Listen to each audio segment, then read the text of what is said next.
காசு கேட்க போறீங்களா? எல்லாத்தையும் விஜய்ட்ட கொடுத்துட்டேன். இப்ப காசெல்லாம் கேட்டு வரல. ஹலோ சித்தப்பே, அங்க அந்த மாதிரியே பேசுறீங்க. தான் சொல்றாரு. இல்ல பண்ணாம சொல்லுங்க. ஆளு கொண்டு சொல்லதான் செய்ய. கல்யாணம் பண்ணலாம்னு முடிவு பண்ணிருக்கேன். பண்ணிக்கலாம். வச்சிருக்கிற அரியர்லாம் அங்க வர சொல்லுங்க. இத நம்ம அம்மா கிண்டல் பண்றாங்கம்மா. சொல்லும்போது நான் என்ன ஒரு மாதிரியாவும் நடத்துறீங்க. நல்லா பார்த்து நான் முடிவு பண்ணிட்டேன். அவனை பத்தி எனக்கு தெரியல. அதெல்லாம் ஒண்ணும் தேவையில்ல. யாருக்கு? என்னப்போ? பசுபதி அவர் பொண்ணு ராகினி தான். பசுபதி நானும் ஃப்ரெண்ட்ஸ். இந்த குடும்பத்துக்கு வேண்டவே வேண்டாம். ஏமாத்தி வாங்குனவர் நல்ல பொண்ணே கிடையாது. உன்னை பத்தி நல்ல ஒப்பீனியன் கூட வச்சில்ல. நீ யாருமா வேண்டாம்னு சொல்றதுக்கு? சொல்றேன் அவ்வளவுதான். நான் அவளை லவ் பண்றேன்.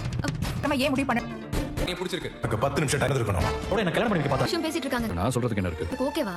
அவன் இன்னும் படிப்பையே முடிக்கல. செய்ய மாட்டேங்கிறான். பண்ணிட்டு சுத்திட்டு இருக்காரு. கல்யாணங்கிறதா என்னோட பெரிய கேள்வி. எப்படி அதுக்கு வேணாம்னு சொல்ல முடியும்? எடுத்து நான் சொல்றேன் நினைச்சுப்பாங்க. அஜய் வேற யாரையாவது லவ் பண்ணாலும் பிரச்சனை இல்ல. நீ எப்படிங்க? என்னமோ தப்பா இருக்கு. வீட்டுக்கு வரணும்னு நினைக்கிறேன். என்ன தப்புன்னு சொல்லு. கல்யாணம் ஆகி வரணும்னு நினைக்கிறேன். பத்தி எப்படி ஒத்துக்கிட்டாரு? நிவினும் ராகினியும் லவ். நிவின் ஒன்னும் லவ் பண்ணல. லவ் வேற இல்ல. தேவையா? சரி. கிட்னாப் பண்ணாரு. ராகினியும் கல்யாணம் பண்ணி வைக்கதா? இன்னைக்கு நிவின் மேல லவருக்கு வந்து கல்யாணம் நின்னுக்கலாம். நிவினை விட்டுறவே மாட்டா. அஜய் கல்யாணம் பண்ணிக்கிறேன்னு சொல்லி ஏதோ தப்பு இருக்குங்க. அஜய் ராகினியை கல்யாணம் பண்ணா நிவின் ஃப்ரீ ஆயிடுவாங்க. பசுபதி எப்படியும் ஒரு பெரிய வில்ல. நிவினுக்கு நல்லது தானே? ஃப்ரீ ஆகுறாரா இல்லையாங்கிறது சுத்தமா போயிரும். அதையும் தனியா இருங்கன்னு சொல்லிடுவோம். மட்டும் தான் நடக்கும். வேண்டான்னு சொல்லுங்க. கல்யாணம் பண்ணா நிவின் எஸ்கேப் பண்ணி கல்யாணம் பண்ணி வைக்க ட்ரைவே கூடாது.